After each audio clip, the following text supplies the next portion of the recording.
Magandang araw mga kasabong. Ito man muli si Laban Sabongero. Ang ating tatalakayin ngayon ay ang 90-10 na halo So 90% sa green concentrate at saka 10% sa maintenance pellets. Mga kasabong, sharing of ideas po ito dahil nasubukan ko ang halo na 90-10. 90% sa green concentrate and then 10% sa maintenance pellets. Ayan. So bakit kailangan natin na ihalo ng ganyan? Una mga kasabong, napag-alaman ko sa experience ko na maganda yung ganyang halo. Ika nga, experience is the best teacher. Bakit? Pagka-experience mong ganon, nakikita mo yung kagandahan ng katawan ng inyong manok, maganda yung moisture. Magkakaroon ng moisture yung manok mo na tama lang. Medyo kagandahan niya, bunto. Ayan po. So sa halo, bibigyan ko kayo ng direction sa halo. Pagka 90-10, ganito lang po yan. 90-10, magbibilang ka lang ng 1, 2, 3, 4, 5, 6, 7,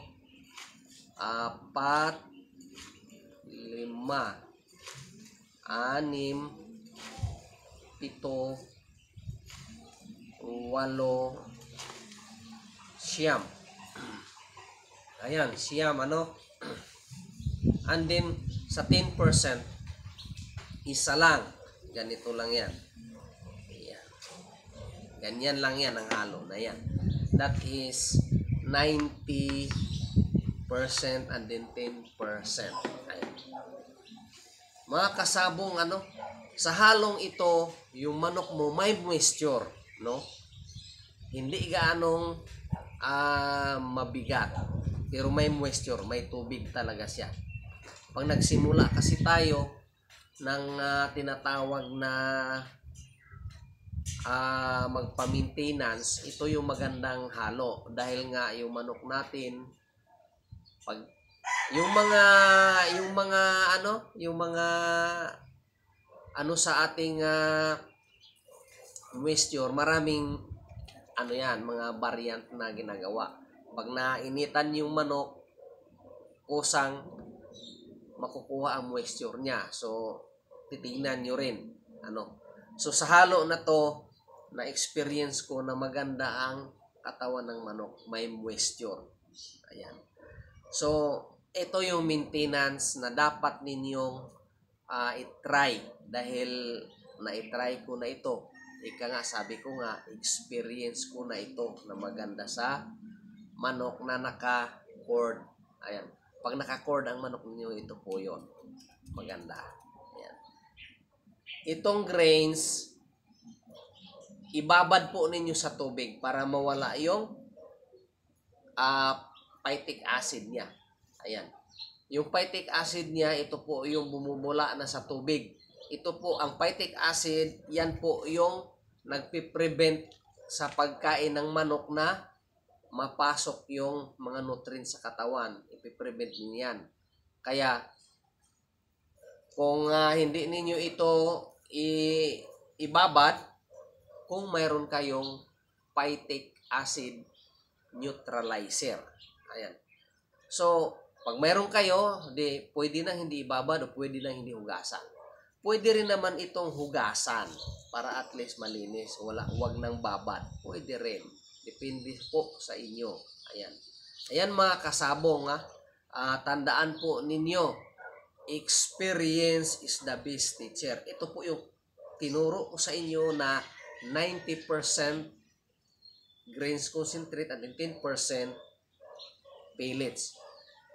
Ito po yung 90-10 na tinatawag. Usual po na binibigay ito sa day of the fight. Ayan. Pag day of the fight, ito po yung binibigay nila for carbo loading. So pagka maintenance, na gusto mong may moisture dahil nga nakalagay lang yan sa cord na mainit, ito po yung halo ninyo. Ayan. Maraming salamat pala sa ating mga viewers, lalong-lalo na sa ating mga subscriber. Sa wala pa, inanyayahan ko po kayo na mag-subscribe dahil lahat po ng nalalaman natin ay ituturo natin dito sa ating sa ating vlog, sa ating channel mga kasabong. Hindi tayo masyadong nagbibigay sa mga picture lang ng manok. Yung binibigay ko more on conditioning, kung paano ka ipakain. Mga kasabong, ang pagbulto po ng manok ay nandyan po sa idea ninyo kung paano nyo ihalo. Yan. Itong halo na ito, maganda ito sa manok.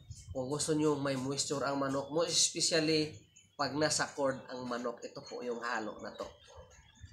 Maraming salamat po sa inyo.